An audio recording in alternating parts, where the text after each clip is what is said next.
안녕하세요. 대학만 나와도 어디 가서 기죽지 않고 살 줄 알았는데 그것도 사람 나름이라는 것을 결혼 생활을 하며 뼈저리게 느낀 30대 후반의 여자입니다. 저는 어느 드라마에 나오는 여주인공처럼 딱 조실부무하고 사고무탁한 삶을 보내왔네요. 부모 없이 어디 의지할 곳도 없이 어려서부터 이곳저곳 전전하며 그렇게 자랐어요. 핀잔을 받으며 눈칫밥을 먹다 보니 저절로 독해졌고 나 하나쯤 스스로 건사하며 살아야겠다는 욕심도 생기더라고요. 그래서 저는 환경을 탓하지 않고 정말 악착같이 노력했고 누구나 알 법한 4년제 대학까지 나왔어요. 졸업 후에는 전공에 맞게 쭉 유치원과 어린이집 교사로서 경력을 쌓아왔고요. 제 시댁은 그야말로 배운 집안이라 자부심이 대단했어요. 시부모 전부 서울 유명 대학원 출신이었거든요. 저도 나름 열심히 살아왔다고 자부하지만 그저 그런 4년제 대학 졸업생은 시댁 식구들 눈에는 성에 차지도 않았죠. 그래서 결혼 반대가 무척이나 심했어요. 부모 없어도 당당하게 살려고 노력했던 지난 날들이 무색하게 가방끈이 짧고 또 부모가 없다는 이유로 결혼을 반대하실 땐 속이 많이 쓰리고 자존감도 많이 떨어졌어요. 평생을 함께하려고 약속했는데 그쪽 부모님이 반대하시니 어쩔 도리가 없었고요.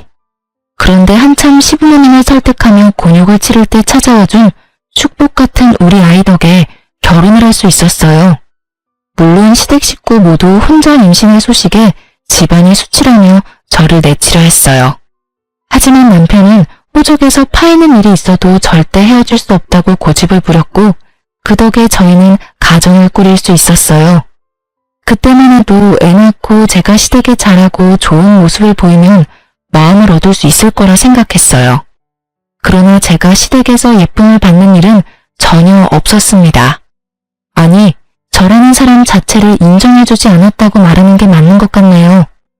차라리 저를 꼴도 보기 싫다고 시댁 근처에는 얼씬도 못하게 해줬으면 더 좋았을 텐데 시댁 식구들은 저를 뻔질나게도 찾아댔어요. 왜냐면 거의 식모살이 수준으로 저를 부려먹기 바빴거든요. 그뿐인 줄 아세요? 공부하는 남편의 발목을 제가 잡았다며 심호의 원망을 매번 들어야 했어요. 그래서 저는 그 원망이라도 피해보자는 마음으로 남편을 공부시켰어요. 그이가 석 박사 학위를 취득하기 위해 일까지 줄이고 전념하는 동안 저는 가정을 지키기 위해 투잡까지 뛰어가며 뒷바라지를 했어요. 그렇게 지내기를 수년 만에야 시부모님이 말하는 시댁의 명성에 남편도 구색을 맞출 수 있었어요. 하지만 그 후에도 제 노력을 인정받기는커녕 남편의 위상만 높아졌네요. 남편이 결혼 후에도 공부를 놓지 않은 인재라면서요. 그러니 저를 향한 시선은 여전히 곱지 못했고 시모는 그런 저에게 늘 이렇게 말하곤 하셨죠. 넌 정말 결혼 전이나 후나 어쩜 이리 한결같이 볼품이 없니? 너랑 한 공간에 있으면 내 눈을 버리는 기분이라니까. 넌 우리 집안 식구로 지내는 걸 감사히 여겨야 해. 알겠니? 배움도 적고 교양이라고 눈 씻고 찾을래도 못 찾는 널 사람이라 여기고 지내주니 말이야. 어머님, 저를 마음에 안 들어 하시는 거 잘 알아요. 그래도 제가 병균 같은 건 아니잖아요. 볼품없다 여기지 마시고 너그러운 마음으로 좋게 좀 봐주세요. 왜 네가 병균이 아니라고 생각하니? 우리 집안에서 환영받지 못하는 건 병균만도 못한 너뿐인데. 죽었다 깨어나도 내겐 너그럽게 쓸 마음이 없으니 이 집안에서 내 눈에 띄지 말고 네 할 일이나 잘하렴. 어머니, 제가 아내한테 제발 예의를 갖춰서 대해달라 말씀드렸잖아요. 이 사람도 저 만나기 전에는 자기 분야에서 열심히 일하는 멋진 사람이었어요. 저보다 더 강단있고 대단한 사람이라고요. 어머니께서 제 아내를 무시하는 건 어머니 아들인 저를 무시하는 것과 같아요. 그러니 이제는 가족의 일원으로 인정해주시고 좋은 마음으로 지내주세요. 시모가 제게 못되게 말할 때마다 남편이 나서서 저를 감싸고 또 자신보다 나은 사람이라고 표현해주며 또 지금의 자신을 있게 해준 사람이라고 표현해 주었어요. 그렇게 제 편에 서준 덕에 모진 시집살이도 참고 살았어요.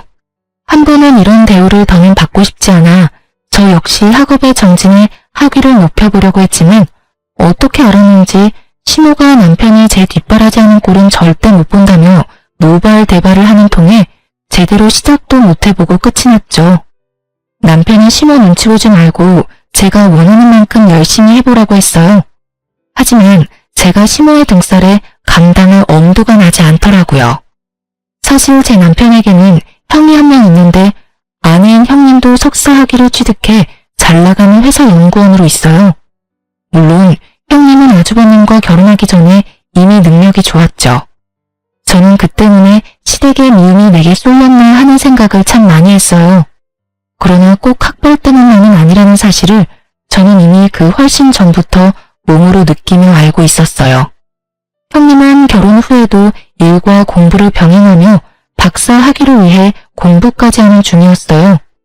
그리고 조실봉한 저와는 달리 형님네 집안은 돈이 많았어요. 그러니 같은 며느리라도 저울질을 하게 되는 건 너무 당연했어요. 시모가 형님을 참 예뻐했는데 그 수준이 어느 정도냐 하면 남들이 보기에도 형님이 시모의 친딸이라고 믿을 정도였어요.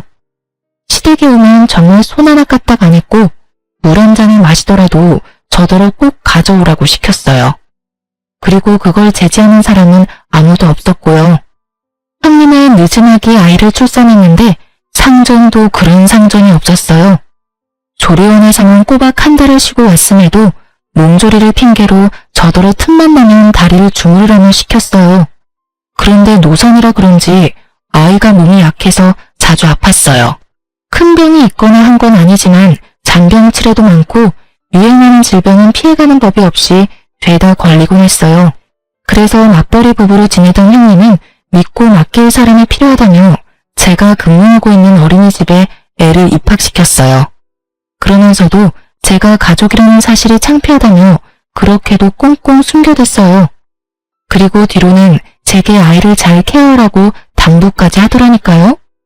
어느 정도 가고는 했지만 형님의 육아 방해는 점차 심해졌어요. 자기가 바쁘다는 핑계로 아이를 우리 집에서 재우는 날까지 생기기 시작했거든요. 초반에는 이해하려고 노력했어요. 형님이 바쁘게 일하는 것은 인정할 수밖에 없는 사실이잖아요. 하지만 한 달에 한두 번 정도였던 게 2주에 서너 번씩 늘면서 제 일상에까지 피해를 끼치게 됐어요. 저는 큰맘 먹고 형님에게 딱 잘라 말했어요. 형님, 일 때문에 바쁘신 건 이해하는데요. 이렇게 자주 제게 맡기시면 저도 제 일정에 차질이 생기기도 하거든요. 피치 못할 사정이 아니라면 저희 집에서 재우는 건 좀 자제해 주셨으면 해요. 동서도 참, 가족 좋다는 게 뭐니? 힘들 때 도우면서 지내는 거 아니야? 동서 말대로 내가 좀 바빠야지 말이야. 어젠 정말 어쩔 수가 없었다니까. 그쵸, 가족이니 도우면서 지내는 건 당연해요. 하지만 제 일상까지 꼬이니까 힘든 날들이 생기네요. 동서 덕 좀 보나 했더니 큰 의미도 없네. 알겠어. 내가 조금 더 신경 쓸게. 형님이 순순히 알겠다고 해 한시름 누웠는데 다음날 시모가 제게 퇴근하면 시댁으로 오라며 전화를 해온 거예요. 그런데 기가 막힌 광경이 펼쳐져 있더라고요. 분명 저와 대화할 땐 좋게 넘어갔던 일을 제게 서운함까지 느꼈다며 문제 삼으며 온 식구들 앞에서 눈물을 뚝뚝 흘려대는 겁니다. 퇴근이 많이 늦어지는 바람에 동선에서 아이가 이미 잠든 후라 몇 번 그대로 재운 적이 있었어요.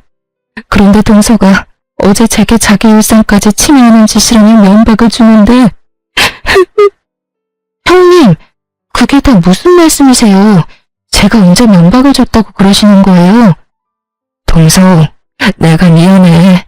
내가 나 바쁜 것만 생각하고 동서 힘들 걸 헤아리지 못했어. 나는 윗사람 자격도 없어. 위에 맡기는 거 불쾌하다고 했으니 더는 맡기지 않을게. 그럼 동서 기분이 좀 괜찮겠어? 아가, 네가 뭐가 미안하니? 열심히 살아보려는 게 뭐가 잘못이라고. 예, 너는 어떻게 된 애가 이해심이라고 눈꽃만큼도 없니? 첫째가 바쁜 거 우리 식구 중에 모르는 사람 있니? 조카 좀 봐주고 너희 잘 때 같이 잠 좀 자는 게 무슨 큰일이라고. 불쾌하다는 말까지 하면서 첫째한테 상처를 줘? 어머님, 오해세요. 형님 불쾌하다고 했다니요. 도대체 갑자기 왜 이러시는 거예요?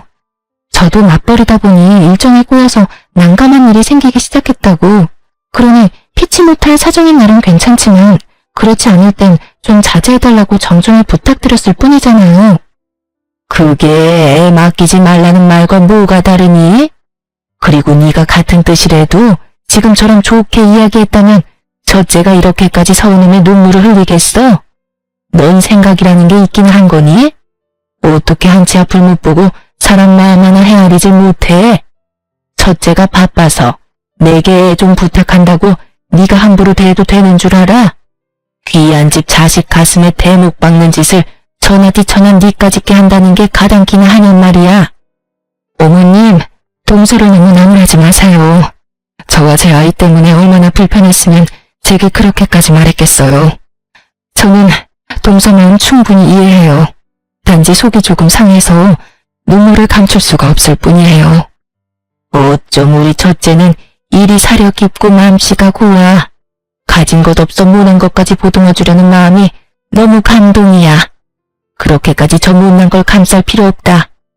어머님도 형수님도 그만하세요. 집사람이 오죽 힘들면 그런 말을 했을지를 먼저 진심으로 헤아려 보시라고요. 사실 제 조카지만 아내가 전반적으로 챙기게 두는 것도 제 입장에서 미안한 일이에요.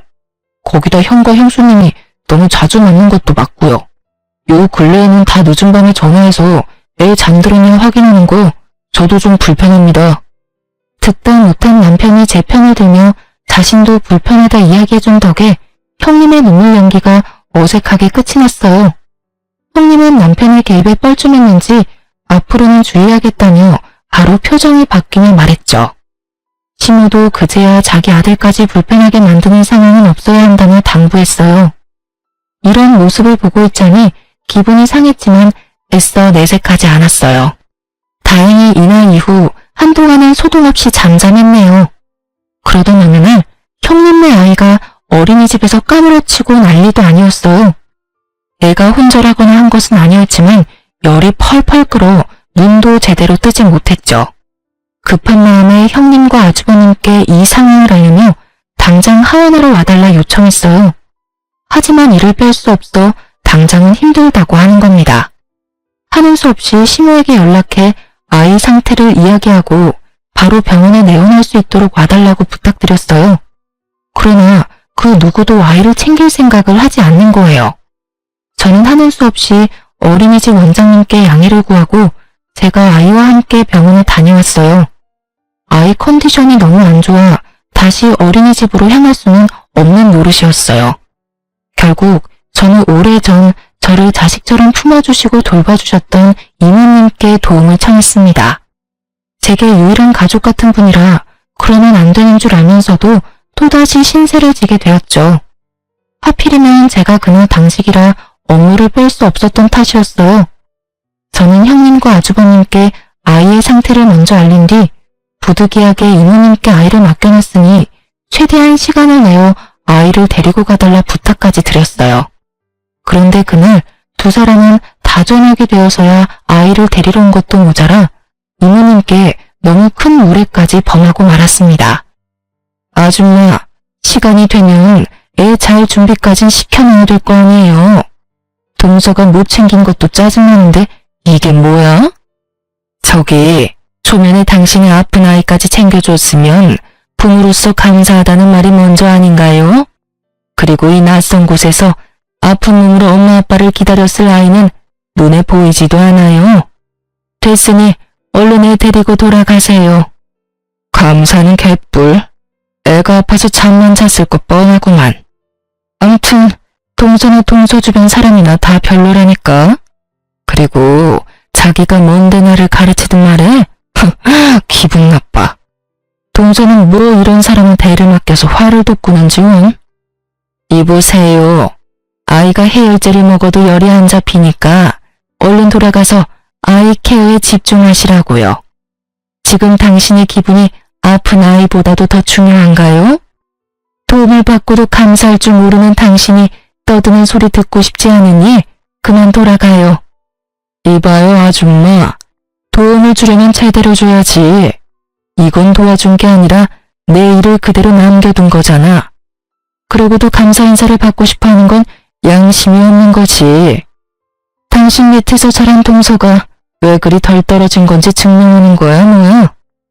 나도 여기 더 있으래도 안 있을 거거든요? 진짜 채울 수 없어. 형님은 끝끝내 이모님에게 감사하다, 죄송하다는 말 한마디 없이 돌아갔어요. 그리고 나중에 걱정되는 마음에 이모님께 연락드렸더니 이모님은 다시는 그런 무례한 사람의 아이를 자신에게 맡기지 말라며 화를 내셨죠. 저는 이모님이 화내는 이유를 듣고 참을 수 없어 형님에게 곧장 연락했어요. 그러곤 처음으로 형님에게 어떻게 사람이 그렇게 안아 보이낼 수 있냐며 언성을 높였어요.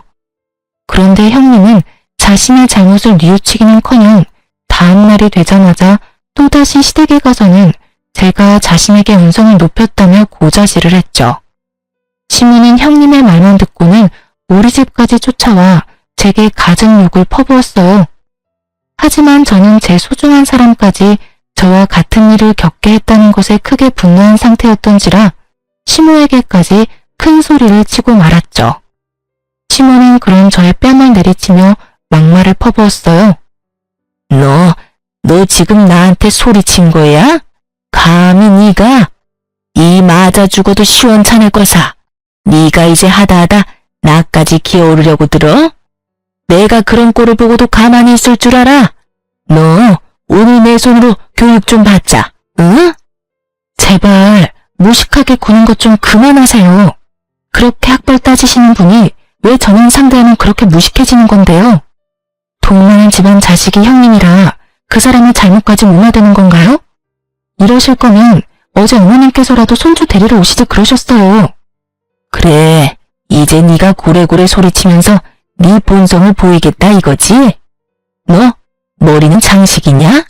네 조카가 아프면 네가 월차를 내서라도 챙겼어야지. 네가 제정신이 아니라 남한테 애를 맡겨놓고 도대체 누구 탓을 하는 거야? 사리분별록도 없는 네가 대학을 졸업해? 가당치도 않지. 어디 가서 학력 위조한 건 아닌지 조사라도 해야 할 판이네 아주. 제가 왜 제 아이가 아픈 것도 아닌데 월차까지 내며 조카를 돌봐야 해요? 형님과 아주버님도 자기 일이 바쁘다는 핑계로 신경도 안 쓰는데 제가 왜 일에 피해까지 받으면서 그런 미련한 짓을 해야 하는 거냐고요? 사리 분별도 못하는 사람은 제가 아니라 형님과 아주버님이고 어머님이죠. 그날 난생 처음으로 억울함에 세상 떠나가라 울어봤네요. 그런데 시모가 우리 집을 나선 지 2시간 만에 제가 시댁으로 향할 수밖에 없는 일이 터졌습니다. 한참을 북받친 감정을 울음으로 쏟아낸 뒤 핸드폰을 보는데 최근에 바뀐 형님의 프로필 사진이 눈에 띄더라고요. 멋진 여행지에서 찍은 사진이었고 찝찝한 마음에도 알아봤는데 확인하는 순간 주체할 수 없을 정도의 강한 분노가 치밀었어요.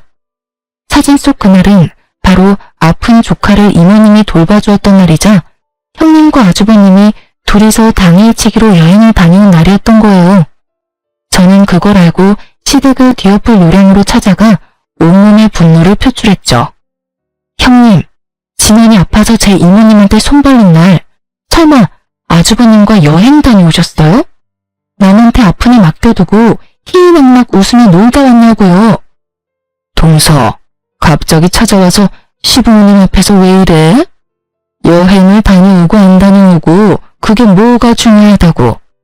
내가 여행 다녀온 게 시댁까지 쫓아와서 위아래 없이 굴 일이야? 정말 너무한 것도 정도가 있지. 이건 답이 없네. 오늘 제대로 시시비비를 가려봐요. 아픈 애를 두고 여행 다녀오는 부모라는 것도 웃기지만 부부가 놀려고 아픈 애를 생판 모르는 남한테 맡긴다는 게 부모로서 그게 맞는 처사라고 생각하세요? 애 좀 봐줬다고 지금 나한테 훈수라도 하러 왔니? 동서 일이나 잘하고 동서 처사나 올바른 건지 따져봐. 소리 사람한테 따지려고 시댁까지 쫓아온 것도 모자라 시부모님 앞에다 두고 이런 행동을 보이는 게 맞는 거야? 그리고 원래 애들은 좀 아프면서 크는 거야. 형님, 원래 애들은 아프면서 큰다고 아픈 애를 부모가 돌보지 않는 게 맞는 건가요? 뻔뻔하게 나오면 그게 다 맞는 말인 줄 줄 아시냐고요. 생판 모르는 남한테까지 애를 맡겼단 말이에요. 그런데도 뭐 하나 느끼는 바가 없으세요? 뭐야? 동서가 부족해서 뭘 모르나 본데 우리 같은 인재들이 시간 빼는 게 어디 쉬운 줄 알아? 막말로 내가 동서 있는 어린이집 보내는 이유가 다 뭔데? 그런 일 있을 때 애 잘 챙기라고 보내는 거잖아. 내 돈을 월급으로 받는 주제에 어디서 큰 소리야?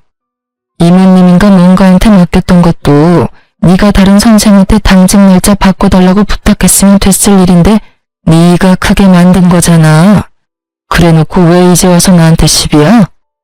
저희는 감정이 격해져 결국 서로의 머리채까지 잡고 싸움을 벌였어요. 급하게 시부모님이 저희를 말렸지만 싸우는 사이 제 손톱에 형님 한쪽 뺨이 긁혔어요. 그러자 시모는 형님 얼굴을 보고는 멍청한 것이 굴러들어와 집안 사람을 다 팬다며 저더러 사람도 아니라고 오버스럽게 난리를 쳐댔죠. 저는 제게 노발대발하는 시모와 형님을 뒤로한 채 거실에 차려진 다과상을 죄다 엎어버렸습니다. 시모와 형님은 제게 머리가 어떻게 된 거 아니냐고 미친 사람 취급하며 고함을 쳤어요. 저것이 진짜 머리가 어떻게 된 거 아니야? 야, 너 진짜 이 집에서 쫓겨나고 싶어? 우리 아들이 네 편 들어주니까 이제 눈에 뵈는 것도 없냔 말이야. 너 같은 식충이를 가족으로 거둬줬으면 감사한 줄 알고 살아야지. 어디 이런 못돼먹은 행동을 해? 까마귀 고기라도 잡섰어요? 당신들이 가족이라는 이유로 날 괄시하고 괴롭혔던 건 뭐 잘한 행동이야? 나도 남편 봉에 당신들 만행을 참아주는 건 오늘부로 끝이야. 내가 당연 모든 걸 똑같이 돌려줄 테니까 어디 한번 즐겨보던가. 저런, 아니 어디서 저런 말도 안 되는 것이 집에 굴러 들어왔어? 네가 참지 않으면 어쩔 건데? 어쩔 수 있는데? 헛소리 집어치우고 이 집에서 당장 나가. 나가! 다시는 발도 들이지 마. 알겠어? 가지 말라고 해도 갈 참이었어요. 악마보다 더 악질인 당신네들이랑 한 공간에 있기 역겨워서 숨을 쉴 수가 있어야지. 저는 분명 똑같이 되갚아준다고 했지만 시댁 식구 중에 그 누가 제 말을 새겨 듣겠어요. 그저 지렁이도 밟으면 꿈틀거린다는 거야 뭐야? 하고 대수롭지 않게 여겼겠죠. 하지만 제가 그간 남편만 보고 참아온 세월, 부당한 대우를 받았던 그 많은 날을 모조리 되갚아주겠다고 결심한 순간 복수의 칼날을 갈기 시작했죠. 그런데 하늘도 이런 저를 가엾게 여겼던 걸까요? 우연히 약속을 잡아 만나게 된 이모님께서 또 한 번 저의 귀인이 되어주었어요. 시모와 형님에 관한 이야기를 나누는데 이모님께서 안 좋은 기억 때문인지 형님을 정말 질 나쁜 사람이라고 표현했어요. 그러면서 도대체 어떤 일을 하길래 그 직장에선 그런 못된 사람을 써주느냐고 말하기에 저는 형님이 다니는 회사에 대해 알려주었어요. 그런데 이모님이 꽤 놀란 표정으로 그게 정말이냐며 재차 확인까지 하시더라고요. 그리고 이모님과의 만남 일주일 후 형님이 회사에서 퇴출당하고 말았습니다. 사실 이모님의 남편이 형님이 다니는 회사의 연구소장으로 있었어요. 그래서 저는 형님이 아이가 아팠던 날에 대한 진실을 이모님께 모두 털어놓았고 혹시 가능하다면 연구소장님께 형님이 부당하게 이득을 취한 전형은 없는지 꼭 확인해주라고 청해달라 부탁드렸죠. 이모님도 형님 같은 사람은 좋은 곳에서 대우받으며 일할 가치도 없는 사람이라며 저를 대신해 말을 전해주었어요. 실무 연구소장님은 형님의 평판과 업무 능력 등을 조사에 나섰고 형님이 그간 해왔던 만행이 낱낱이 밝혀지고 말았던 거죠. 조카가 이모님께 맡겨졌던 그날의 일을 포함해 이전부터 줄곧 이런 방식으로 조퇴나 월차를 냈던 정황이 전부 밝혀지면서 업무 태만으로 해고를 당한 거예요. 하지만 형님은 그때까지만 해도 자신이 잘렸다는 사실을 인정할 수 없다며 자기 같은 인재를 버린 것을 후회하게 만들 거라고 다른 연구원 이곳저곳을 알아보며 뛰어다녔어요. 하지만 이미 연구소장님이 자신의 인맥까지 동원해 손을 써놓은 후였고 졸지에 형님은 나이 가득 찬 취업준비생으로 전락하고 말았어요. 형님이 취업준비로 쩔쩔매고 있던 어느 날 아주버님께서 갑작스럽게 저희 부부를 찾아왔어요. 이전에는 단 한 번도 저희를 먼저 찾은 적 없던 분이라 적잖게 놀랐죠. 그런데 사람이 참 간사하죠. 아쉬울 때 꼭 그렇게 살갑게 굴면서 도움을 청하는 게 말이에요. 모든 안 좋은 일은 한 번에 겹쳐오곤 하잖아요. 형님네도 딱 그런 상황에 놓였던 거예요. 아주버님이 5년 전쯤부터 사업을 시작했는데 처음부터 잘 돼서 무섭게 성장했어요. 그런데 딱 이 타이밍에 갑자기 투자하기로 되어 있던 곳에서 변심으로 투자하지 않겠다고 해버린 거죠. 아주버님은 투자받을 걸 굳게 믿고 이미 일을 키운 상태라 당장 그 투자금이 없으면 빚을 내야 한다며 우는 소리까지 하며 도와달라 하더라고요. 동생아, 가족 좋다는 게 뭐냐? 이렇게 서로 힘들 때 돕고 사는 거 아니겠어? 지금 네 형수 처지가 좋지 못한 거 잘 알잖아. 그런데 나도 적자에 빚까지 생기면 애까지 있는데 어쩌냐. 제발 이번만 좀 도와주라. 나중에 나도 너희 부부 도울 일 있으면 나도 꼭 도울게. 재수씨, 우리 진원이 참 예뻐하잖아요. 우리 아이 봐서라도 좀 도와줘요. 아내랑 상의해보고 연락해줄게, 형. 너무 갑작스러운 부탁이고 금액도 적지 않아서 고민해봐야 할 것 같아. 아니, 가족 일인데 고민하고 말고 할 게 뭐 있어. 너희 그만한 돈도 없는 건 아니잖아. 너도 돈 잘 벌지. 재수씨도 우리만큼은 아니어도 입에 풀칠할 정도는 벌잖아. 그런데 뭐가 문제라고 뜸을 들이려고 그래. 그냥 서로 얼굴 보고 이야기한 김에 정하고 빌려주면 되지. 안 그래요, 재수씨? 그럼 아주버님, 얼굴 보고 이야기한 김에 딱 말씀드릴게요. 저는 투자금 빌미로 아주버님께 돈 빌려주기 싫네요. 저희 없는 살림에 남편 공부하면서 아끼고 아끼며 지낼 때 형님도 아주버님도 돈 잘 벌고 잘 살았잖아요. 그때 제 남편이 한 학기 등록금만 좀 도와달라고 부탁했을 때 뭘 하셨죠? 개미처럼 일하는 네 와이프가 자기 몸을 팔아서라도 마련할 텐데 왜? 라고 했던가요? 재수씨, 그땐 나도 철이 없어서 그런 거죠. 이번에 도와주면 나중에 제가 도울 일 있을 때 꼭 돕겠다니까요. 저 지금 자존심 다 내려놓고 이렇게 부탁하는 건데 어쩌라면 섭섭해요. 그럼 그 자존심 챙기세요. 그리고 이참에 한 말씀 더 드리자면요. 재작년에 남편이 드린 투자금도 이참에 회수할까 해요. 그러니까 지금 빌리는 금액의 최소 2배는 구하셔야겠네요. 예? 투자금을 회수한다고 했어요, 지금? 아니, 재수씨가 뭔데 제 동생이 제 회사에 투자한 돈을 회수해요. 집불도 없이 우리 집에 들어와서 이만큼 사는 것도 다 내 동생 덕인데 재수씨가 읽어둔 게 뭐 있다고 내 동생 돈을 재수씨가 주물러요. 야, 절대 안 돼. 너 지금 재수씨 말 듣고 투자금 회수하면 우리 우애는 완전 끝이니까 그런 줄 알아. 알겠어? 아주버님, 남편이 넣은 그 투자금의 대부분이 제 돈이에요. 남편이 늦은하기 경제활동을 시작했는데 그 당시에 그만한 큰 돈이 어디서 나요. 내 돈 내가 알아서 하겠다는데 왜 간섭하세요? 여보, 방금 아주버님이 하는 말 들었지? 나 당장 투자금 회수해줘요. 사실 남편 뒷바라지하며 우리 가족의 미래를 생각하면서 악착같이 모았던 돈이 있었어요. 아주버님이 그 당시만 해도 저 남편을 너무 무시해서 제가 남편 기라도 살려주려고 그 돈 쥐어주며 아주버님 사업에 당신이 투자하는 것처럼 해서 투자금 넣으라고 시켰어요. 저야 원래도 시댁 식구들이 무시하는 게 일상이라 괜찮았지만 제 남편까지 은근히 배제당하고 무시당하는 건 참을 수가 없었거든요. 하지만 돈을 빌리러 와놓고 은근 협박조를 띠는 아주버님의 태도에 눈꼽만큼도 도움을 주고 싶지 않더라고요. 아주버님은 제 투자금이라고 말하니 놀란 토끼 눈을 하며 남편에게 사실 여부를 확인했어요. 남편이 제 말이 다 맞다고 하자 아주버님은 금세 태세 전환을 해 제게 투자금 회수하는 이유가 뭐냐며 제발 도와달라 절절히도 말했어요. 재수씨, 내가 미안해요. 내가 실언을 했어요. 혹시 이 시기에 투자금을 회수하려는 이유가 뭐예요? 제 아내 때문이라면 제가 대신 사과할게요. 정말 미안해요. 그러니까 투자금 회수 얘기는 없던 걸로 해줘요. 예? 재수씨 부모님도 안 계셔서 우리가 유일한 가족이라면서요. 그러니까 가족끼리 서로 좀 부족해도 이해하고 돕고 살아요.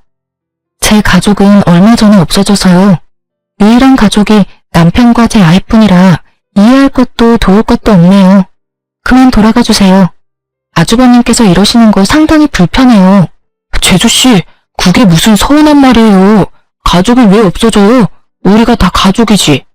제주씨, 제가 돈 빌려달라고 한 건 고사하고 제발 투자금 회수만이라도 하지 말아줘요. 우리 그 투자금까지 빼면 진짜 길바닥에 나 앉아야 할지도 몰라요. 저와 아내는 그런다고 쳐도 아이는 어떡해요. 우리 아이를 봐서라도 마음 바꿔줘. 제발요. 제가 조카 봐서 여태 참은 건 모르고 왜 이제와 아이를 봐서 마음을 바꿔달라 하세요? 저는 이제 제 아이 봐서 회수해야겠으니 그만 보채고 돌아가세요. 한 번만 더 동동거리시면서 찾아오시면 그땐 문전박대 제대로 당할 줄 아시고요. 아주버님은 우리 집을 나서는 그 순간까지도 제게 제발 도와달라 애원했어요. 하지만 저는 충분히 제 의사를 전한 뒤로는 거들떠보지도 않았죠. 남편은 결국 아주버님을 집에서 끌어냈어요. 그러자 복도에서 더럽고 치사해서 그 돈 안 받는다며 우리 집 현관문을 몇 번이나 발로 차고 돌아가더라고요. 저는 그 모습에 정말 끝까지 못돼 처먹었다 싶은 생각이 들더라고요. 그래서 남편에게 아주버님 연락은 무조건 받지 말라 당부했어요. 실로 하루에 몇 번씩 남편에게 전화를 했고 남편의 일까지 방해할 수준에 이르자 남편도 나중에는 아주버님 연락처를 수신 차단해버렸죠. 그러자 시모가 제게 연락해 열불을 냈어요. 동생이라고 하나 있는데 제가 우애를 다 갈라놨다면서 저더러 오늘보다 더 더럽고 추악한 것이라고 하더군요. 저는 그런 시모의 전화를 끊어버렸어요. 더 듣고 있어봤자 제게 득될 거 하나 없으니까요. 그런데 시모가 그런 제 행동에 머리끝까지 화가 나는지 우리 집에 찾아와 문을 열라며 난동을 부리는 거예요. 복도식 아파트라 이웃집 눈치가 많이 보여 결국 문을 열어주고 말았어요. 들어오자마자 제 얼굴을 내리치며 귀청 떨어지도록 언성을 높여 소리쳤어요. 감히 네가 내 전화를 멋대로 끊어? 내가 그러고도 가만히 잠자고 있을 줄 알았냐? 오만방자한 것이 감히 시어머니 알기를 개떡같이 알고 하는 행동마다 사람 천불을 나게 만들어? 배우다 만 것들은 이래서 안 된다니까. 얼마나 못 배웠으면 행동거지가 그따위야. 이런 것도 사람이라고 고개 쳐들고 있는 꼬라지하고는. 오만방자한 건 제가 아니라 어머님 첫째 아들이죠. 어떻게 자식의 거울은 부모라는 말이 이렇게 꼭 맞는지 몰라요. 어떻게 말하는 것도 행동하는 것도 그리도 천박한지 부탁한답시고 못되게 구는 걸 들어줄 수가 있어야죠. 뭐야? 너 지금 뭐라고 짓거렸어? 오늘 내 손에 한번 목숨줄 끊겨볼래? 어? 이게 미쳤다 하니까 진짜 개념을 상실했냐?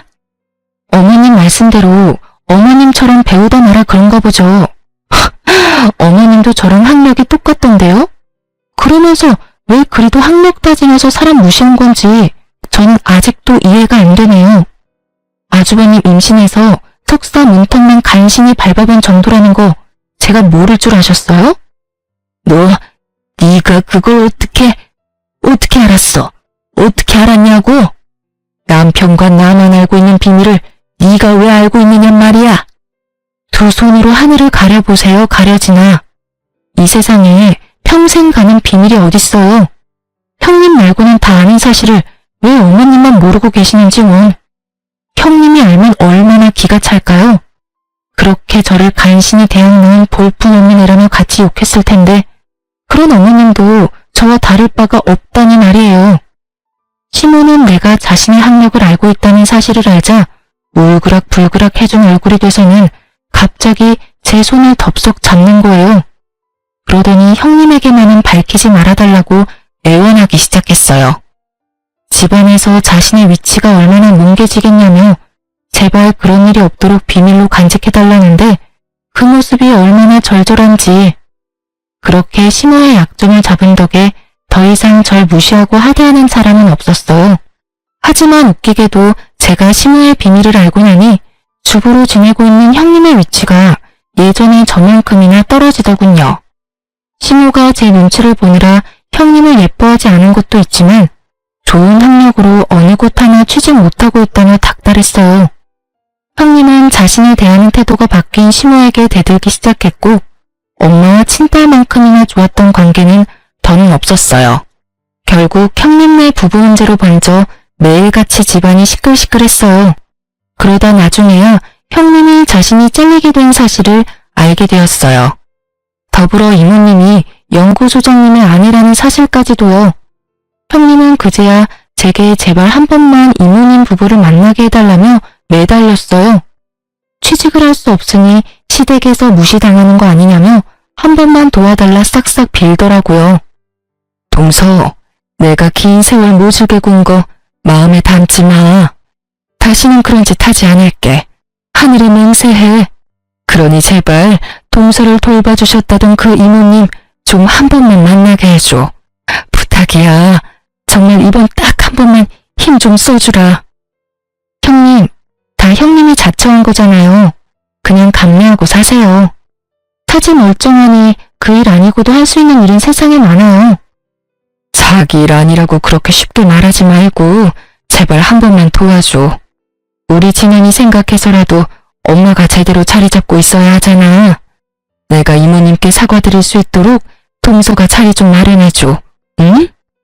같이 애 키우는 입장이니 이것저것 재고 따지지 말고 닥치는 대로 일하며 애 키우고 사세요. 다른 사람들도 다 그러고 애 키우며 살아요. 저는 자기의 위신을 위해 이제야 이모님께 사과한다는 형님을 깡그리 무시한 채 일절 이모님과 연결해주지 않았어요. 아주버님은 투자 얘기가 오간 뒤 저희 때문에 망하면 가만두지 않겠다며 이를 갈더군요. 하지만 그도 얼마나 가겠어요. 세상 이치가 자기들 뜻대로 되진 않잖아요. 아주버님은 또다시 우리를 찾아와 죽는 소리를 해대며 저희가 도와주지 않으면 이제 더 방도도 없다면서 자기가 망하는 건 다 우리 탓이라고 고성방가를 해댔어요. 재수씨, 진짜 사람 그렇게 안 봤는데 치사하고 더럽고 꼭 그렇게까지 해야만 했어요? 사람 목줄을 쥐고 흔드셔야 마음이 풀리냐고요. 예? 아우, 사람이 부탁을 했으면 들어주는 신용이라도 해야지. 많이 취하셨네요. 그냥 돌아가세요. 저흰 더 할 말 없네요. 형, 진짜 대체 왜 이래? 그만 돌아가. 밤이 늦었어. 아우, 시끄러워. 네가 제일 나빠. 알겠냐? 넌 형 망하는데 눈도 깜짝 안 하고 멀쩡한 투자금을 왜 회수하냐 이 말이야. 우리 집안 꼴이 우스워진 건 다 네가 결혼을 잘못했기 때문이야. 다 저 멍청한 재수씨 때문이라고. 아이, 짜증나. 재수없어. 남편이 아주버님을 말려도 소용없었고 형님까지 불러 아주버님을 데려가라 했지만 그것도 소용없었어요. 결국 아주버님이 남편 멱살을 잡기 시작했고 서로 몸싸움이 시작되었죠. 경찰이 출동한 후에야 말릴 수 있었어요. 그 과정에서 우리 아이는 겁에 질려 자기 방 들어가서 머리를 감싸준 채 벌벌 떨고 있었어요. 그 모습에 억장이 무너지더라고요. 그래서 처음엔 아주버님의 부부와 합의는 하지 않으려 했어요. 하지만 조카가 눈을 밟혀 합의를 보긴 봤네요. 그러나 이 사건으로 남편은 그간 제가 자기 식구들에게 당했을 서름을 뼈저리게 이해하게 된 계기가 되었어요. 그래서 그날 이후 남편과 저는 시댁 식구와 연 끊고 연락까지 다 차단하며 남편이나 저나 둘 다 서로만 의지하며 살기로 굳게 마음먹었답니다. 나중에 시모가 남편에게 어떻게 부모와 자식 간의 관계를 끊을 수 있냐며 절대 안 된다고 남편을 설득하려 안간힘을 썼어요. 하지만 남편은 끝내 시모의 설득을 거부했고 나중에는 시모가 제 옷깃까지 부여잡으며 제발 이런 악연으로 남지 않도록 제가 나서달라더군요. 예, 어떻게 부모를 멀리하고 지낼 수 있어? 제발 네가 내 아들 좀 어떻게 해주렴. 내가 다시는 내게 못나게 굴지 않겠다 약속도 했잖니. 그런데 갑자기 왜 내 아들이 그런 마음을 먹은 거야? 나는 내 자식 못 보고는 못 산다. 이런 불효가 어디 있니? 어머님, 어머님께서 저에게 저질렀던 멸시와 악행이 낳은 결과니까 직접 이 문제를 해결해 보세요. 그러면 남편도 마음을 달리먹을 줄 혹시 아나요? 죄송하지만 저는 원래도 부모가 없던 몸이라 아쉬울 게 하나 없네요.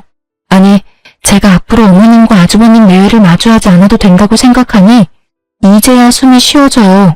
그러니 이제 그만하세요. 나는 시모의 마지막 애원도 딱 잘라냈어요.